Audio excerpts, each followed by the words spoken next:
Hey guys, Brent here. A sincere thank you to everyone who's purchased my brand new composition recipe cards and mastering composition course. Thank you so much. I'm so grateful to you.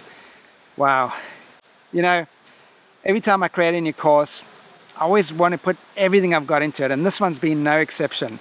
So this time I created 30 composition recipe cards, and they're all over here. And let me show you what to do. Once you actually print them out, you download them and print them out, and make sure you print out the checklist too. That is very, very important.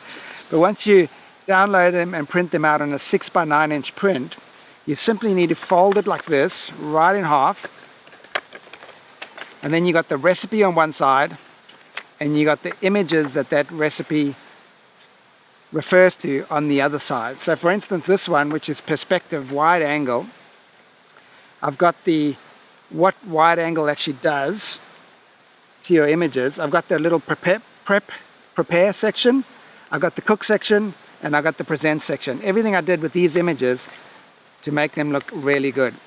And they fit really easily in your camera bag. Oh, and by the way, if there's still time, click the link below and grab them before the special deal ends. This is Brent from Kiln Falls. Have an amazing day.